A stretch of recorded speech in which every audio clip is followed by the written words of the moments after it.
गुरुदेव के चरणों में मेरा सपरिवार और कोलकाता समाज की ओर से बारंबार नमोस्तु। गुरुदेव कहते हैं दानम दुर्गति नाशनम, तो क्या दान कैसा हो, किसको हो, और क्या दान देने से सचमुच पाप कटते हैं? बहुत अच्छा सवाल। दानम दुर्गति नाशनम, ये शास्त्र का बहुत ही प्रसिद्ध वाक्य है और दान देने से निश्चित पाप कटते हैं, दुर्गति टलती। शास्त्रों में तो इसका वर्णन है ही। शास्त्र कहते हैं अंतराय के निवारण के दो मूल उपाय हैं, जिन पूजा और पात्र दान। जो लोग करते हैं उनके जीवन में बहुत बड़ा बदलाव आता है। सवाल बहुत महत्वपूर्ण है और इसमें विस्तृत उत्तर की भी अपेक्षा है। मैं इस संदर्भ में दो उदाहरण दूंगा, एक पौराणिक और एक अपने समक्ष घटित। पौराणिक उदाहरण आपको पता होगा अकृत पुण्य का। अकृत पुण्य एक जागीरदार का पुत्र था, लेकिन उसने पूर्व जन्म में निर्माल्य का भक्षण किया था। निर्माल्य समझते हो? देव द्रव्य का, भगवान के लिए अर्पित सामग्री का उपभोग किया। मंदिर के जो भी सामग्री है, संपत्ति है, दान आदि के लिए जो अर्पित द्रव्य है, उसका उपभोग निर्माल्य भक्षण कहलाता है। उसके परिणाम स्वरूप उसको इतना तीव्र अंतराय कर्म का बंध हुआ कि जिस दिन जन्म हुआ उसके जागीरदार पिता की मृत्यु हो गई। एक एक करके उसकी सारी संपत्ति समाप्त हो गई। दाने दाने को मोहताज होना पड़ा। एक दिन उसे मजदूरी करनी पड़ी। जिसके यहाँ मजदूरी करने गया वो बच्चा था, लेकिन जिसके यहाँ गया वो कभी उनका मुनीम होता था। उसने पहचान लिया, उसे सोने के मोहरे दी, पर वो मोहर भी रास्ते में गिर गई, उसे पता नहीं लगा। उसकी माँ को जब पता लगा तो सोचा अब इस गांव में रहना उचित नहीं, वो निकल गई। कहानी लंबी, मैं सार में बताता हूँ। पाप ऐसा था कि जहाँ हाथ डाले वहीं हाथ जले। लेकिन उसी अकृत पुण्य की माँ ने एक दिन आहार दान का सौभाग्य पाया और अकृत पुण्य उसमें केवल अनुमोदना किया। एक अच्छी महानस रिद्धि के धारी मुनिराज का आहार का सौभाग्य मिला और उस अकृत पुण्य के उस आहार दान की अनुमोदना के बाद मृत्यु हुई। मैं कहानी को बहुत संक्षेप में बता रहा हूँ। उस दान के पुण्य के फलस्वरूप वह स्वर्ग का महर्दिक देव हुआ और देव बनकर वापस उसी माँ का पुत्र बना, जिसका नाम हुआ धन्य कुमार। धन्य कुमार चरित्र सबको पढ़ना चाहिए। वो धन्य कुमार जहां जहां गया उसका घोर अभ्युदय हुआ। पलट कर नहीं देखा पाप पुण्य में कैसे पलटता है, दुष्कृत्य से पाप कैसे हावी होता है और पाप को पुण्य में कैसे पलटा जाता है। मैं समझता हूँ इससे अच्छा उदाहरण और कोई दूसरा नहीं होगा। हालांकि पुराणों में पात्रदान की अन्य भी कथाएं।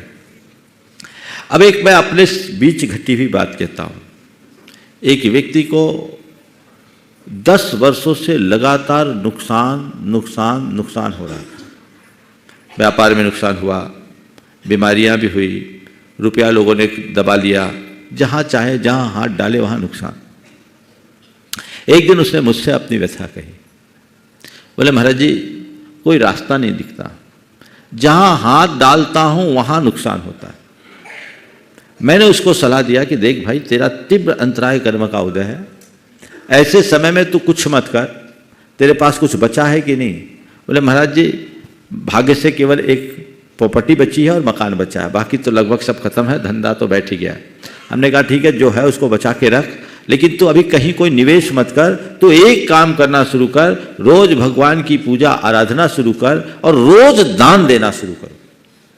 तुझे बिना दान दिए भोजन नहीं करना है। भले तेरी शक्ति के अनुरूप तू 1 रुपया का भी दान दे, पर उत्साह के साथ दान देना कि दान दे करके ही मैं मुंह में अनाज डालूंगा।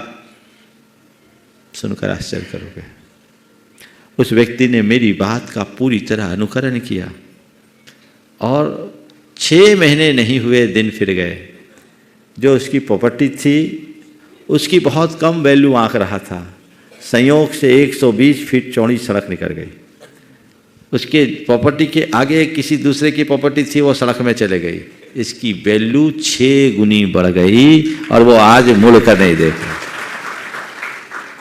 ये सामने की बात है। कई लोगों के साथ ऐसा हो सकता है। जो दान देता है उसका उत्कर्ष होता है, पर तभी जब आप उत्तम भावों के साथ दान दो। आप लोग दान देते कम हो, गिनते ज्यादा हो। मैंने यहां उतना दे दिया, वहां उतना दिया, गिनोगे गिनाओगे नहीं। उदारता से, अपने आप को कृतार्थ करने के भाव से। और दूसरा उदाहरण और दे दूं, नाम लेके दे देता हूं। अपना अतुल भाई है, सबके बीच का है, अतुल अधानी है ना। वो जब मेरे पास पहली बार आया तो गुनायतन के अकाउंट में पेमेंट डाल के आया। ट्रस्टी का, समझ गए। दर्शन करने अजमेर में आया, दे के आया, और यहां आते ही उसके भाव हो गए शिरोमणि बनने के। और गया और मन में सोचा, हालांकि थोड़ा टाइम लिया था, मन में सोचा कि जब मैं चुकाऊंगा तभी दर्शन करने जाऊंगा।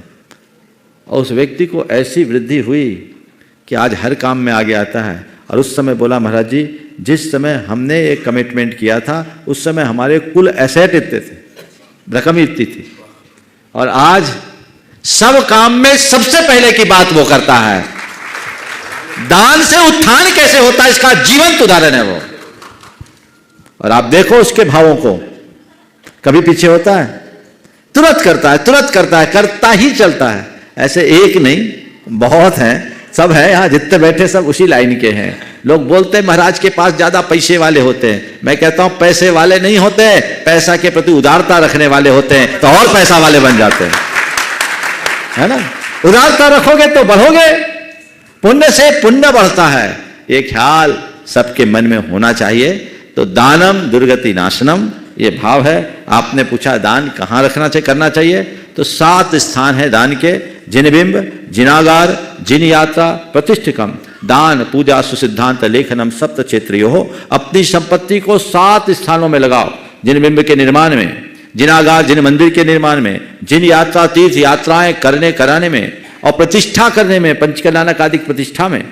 दान में, चतुर्विध संघ को दान देने में, पात्र दान देने में, दीन दुखियों को करुणा दान देने में, पूजा विधान अनुष्ठान में, और शास्त्र के प्रकाशन में। ये 7 स्थानों में द्रव्य लगाने से अक्षय पुण्य की प्राप्ति होती। जिनबिंब, जिनागार, जिन यात्रा, प्रतिष्ठा, दान, पूजा और शास्त्र प्रकाशन, ये 7 ऐसे स्थान हैं जो पुण्य बंध के विशेष कारण हैं। ऐसे में अपने संचित द्रव्य को लगाकर जीवन धन्य बनाना चाहिए।